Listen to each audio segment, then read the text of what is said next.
Hello everyone, I'm Grace and welcome to our channel and thank you for clicking this video. Ang pag-uusapan natin ngayon is the counselor, person, and profession. Let's have an overview.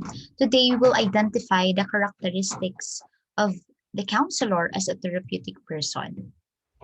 One of the most important instruments you have to work with a counselor is yourself as a person. So if you really wanted to become a counselor, you have to work first for yourself. A good way to begin your study of contemporary counseling theories is by reflecting on the personal issues as raised in this chapter. So merong mga concerns and issues as na-raised sa chapter na to.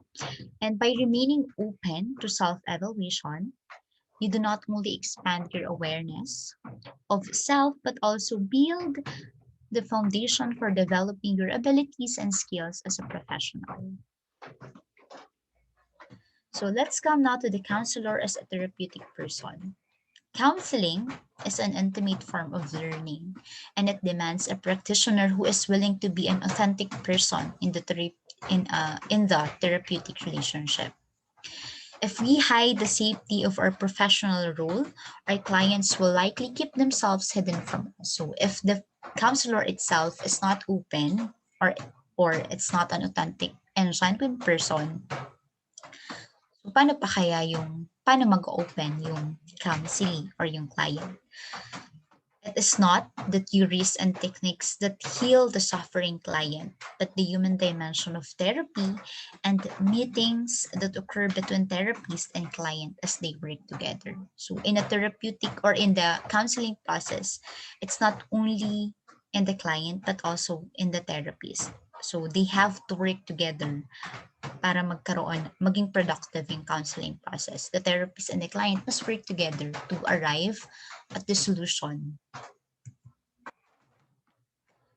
So personal characteristics of effective counselors. So there are particular personal qualities and characteristics of counselor that are significant in creating a therapeutic alliance with clients. So merong mga several list tayo na itatalakayin nung mga personal characteristics para maging isang effective counselors na pwedeng makatulong o merong importansya sa counseling process. So this list is intended to stimulate you to examine your ideas about what kind of person can make a significant difference in the lives of others. So let's have an identity. So to be an effective counselor, you should know, or a counselor know who they are, what they are capable of becoming, what they want out of life, and what is essential. So alam nila kung sino sila, ano yung mga gusto nila, ano ba yung mga gusto pa nilang makuha or makamit, their ambitions, their dreams. They have the clear vision of who they are as a person. Hindi sila confused kung ano ba talaga sila. And they know the importance and essential in life. The second one is respect and appreciate themselves. So they give and receive help and love out of their own sense of self-worth and strength. They feel adequate with others and allow others to feel powerful with them. So they know their self-worth. To be an effective counselor, you have you have to have this characteristic na dapat alam mo yung self-worth mo. The second one is open to change. They exhibit a willingness and courage to live the security of the known. If they are not satisfied with what they are, they make decisions about how would like to change and they work toward becoming the person they wanted to become. So they are open to change. Hindi sila growth mindset.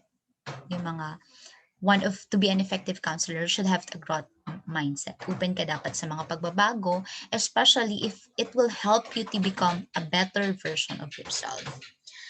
The next one is make choices that are life-oriented. They are aware of early decisions they make about themselves, others, and the world. They are not the victims of these early decisions and they are willing to revise them if necessary. They are committed to living fully rather than settling for mere existence. So these are choices that are life-oriented.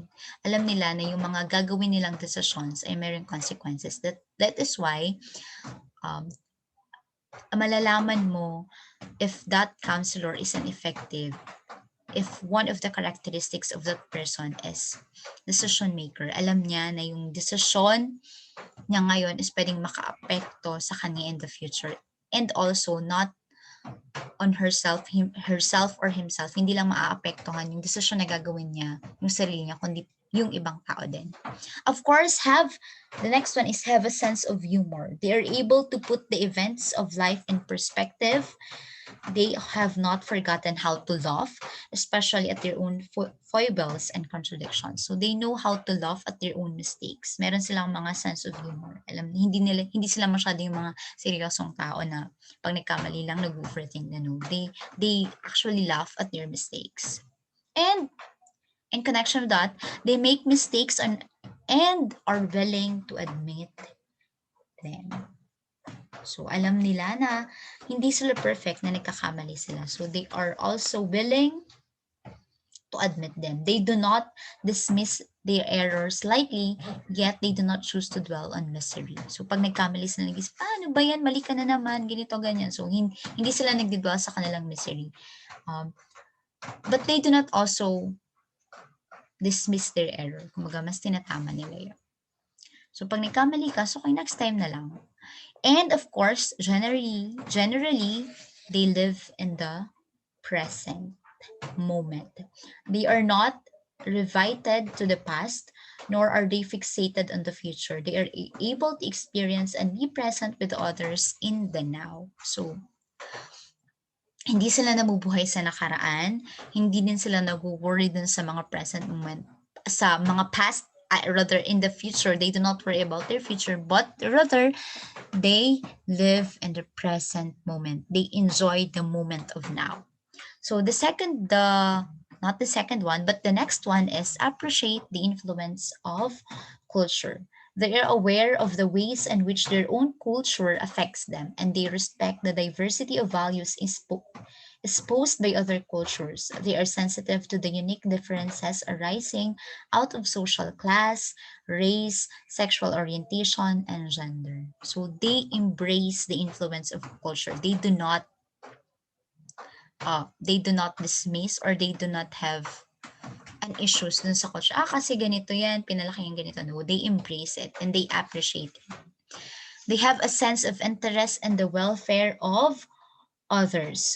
This concern is based on respect, care, trust, and a real valuing of others. Of course, they really value the welfare of others. And then the next one is possesses effective interpersonal skills. They are capable of entering the world of others without getting lost in this world, and they strive to create collaborative relationships with others. They readily entertain another person's perspective and can work together toward consensual goals. So the next one is they deeply involve in their work and derive meaning from it.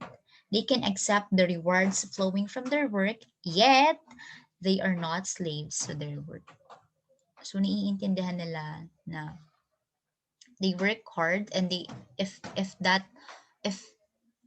nagtrabaho sila, or they work harder and then they get a reward from it, they enjoy it, but hindi din sila yung they are not slaves of their work. Kumbaga merong work balance.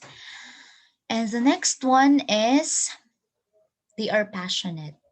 They have the courage to pursue their dreams and passions, and they radiate a sense of energy. And the last one is they maintain healthy boundaries. Although they strive to be fully present for their clients, they do not carry the problems of their clients around with them during leisure hours. They know how to say no, which enables them to maintain balance in their lives. So they know how to say no for personal.